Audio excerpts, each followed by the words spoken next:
gentleman for his remarks and recognise the Deputy Leader of the Opposition to respond for Yale A.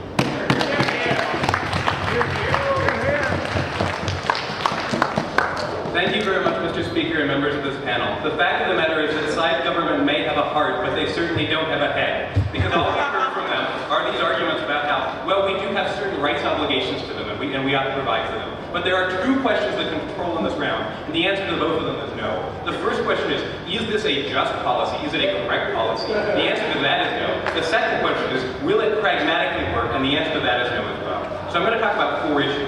First, I'm going to talk about this claim that rights are missing. We have a certain obligation to that. And then I'm going to talk about what happened with this proposed change to the asylum system that the Deputy Prime Minister is defending. And then I'm going to talk about what happens to asylees if they do come to this country or other liberal democracies.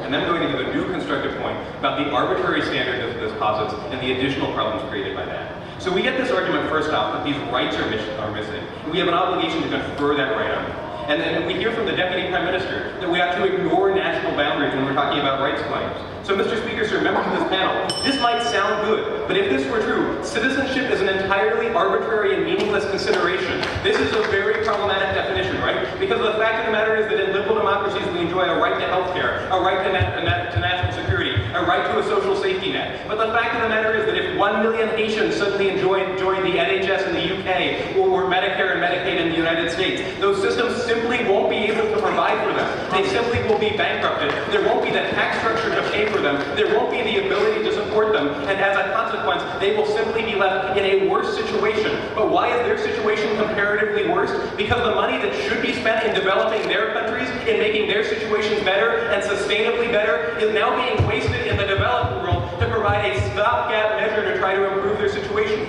This isn't the way to do it. The way to do it is to improve it in the developing world to make sure that you can sustainably improve their situations rather than waste money to short term. And that's the problem on their side of the house. Just don't buy this rights analysis. It's not compelling. But the second argument we get is that we hear that they're trying to change the asylum system, and that merely what they're proposing on their side of the house is simply changing the definition. Which is true, they're changing the definition. Now, we never hear any true argumentation as to what the consequences are of changing this definition. Because the fact of the matter is that asylum is reserved for instances of persecution based on immutable characteristics. You will confer asylum on an individual who's an ethnic minority, say an Albanian in Yugoslavia, who is persecuted because of her religion, and as a consequence is allowed to go elsewhere. You don't confer asylum in instances where there is the possibility for change. There's a possibility for change here because countries that were once developing are now developed. Look at the example of China. Look at the example of other countries that can improve. Economic need is not an immutable characteristic. Economic need is a mutable characteristic, which is why we should make an effort to change what's going on in the developing world rather than merely giving up the game and saying that we're going to take their workforce,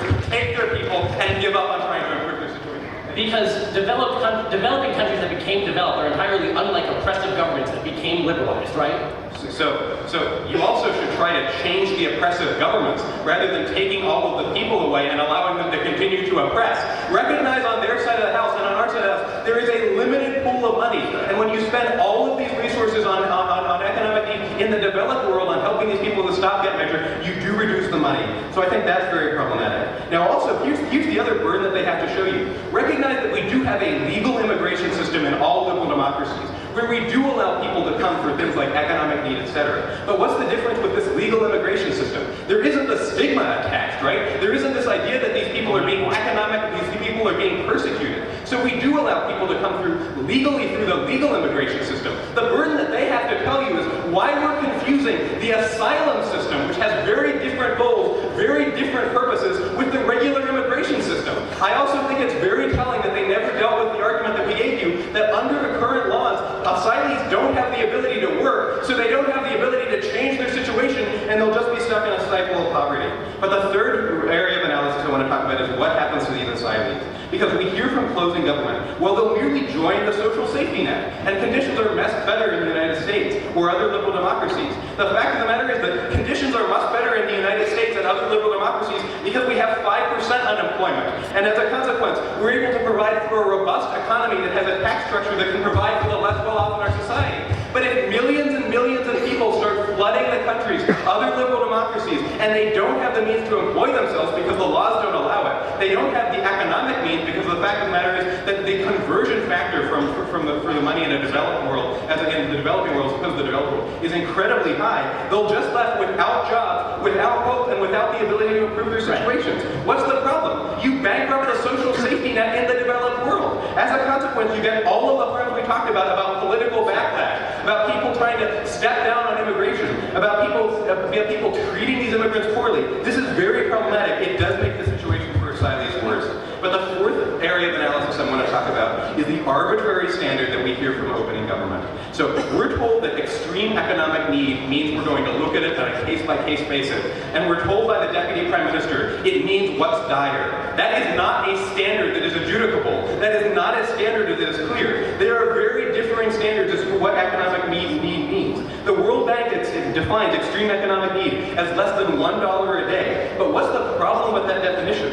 It doesn't take into account how well you can spend these dollars. And it also doesn't take into account the various power structures in a given country. $1 a day might be well enough for a man in the developing world, but it may not be well enough for a woman in the developing world because there are systemic biases in her society that give her problems and don't allow her to effectuate her economic ability. As a consequence, what they're not understanding on their side of the house is that money is a means to an end of personal autonomy. And we have to take that into account. We have to have some kind of adjudicable standard rather than a totally arbitrary standard that is never defined, merely saying what's dire is not going to cut it. What's the problem? And also there's this problem of a cap with respect to asylum. Most liberal democracies cap their asylees. What's the consequence of this? Some people access this right and some don't. That's entirely arbitrary. You're not actually providing the rights that they're talking about. Then if you don't cap, you create all the problems of backlash and the situation just gets worse. Also, you have the problem that many people in the developing world are simply not aware of this right. They're simply not aware that it exists, even if you confer it upon them. And as a consequence, they can't meaningfully access it. What should you do instead? If you provide aid to the developing world, then you make sure that everybody gets a leg up and you actually try to sustainably improve their situation. But if you merely give them this right that they can't access, that's very problematic. Also recognize that these people don't have any political efficacy in the countries to which they go, so as a consequence, they're most likely to be abused. They're most likely not to have the kind of rights and legal protections that they need, and that's a problem. So what have we told you, Mr. Speaker and members of this panel? We've told you above all that the standard is arbitrary and unenforceable. We've also told you that the rights analysis we hear from government is simply not sustainable, that the asylum system will be bankrupted as a result, and that legitimate asylees and asylees who do come to this country will be hurt. For all these reasons, we are very proud to oppose.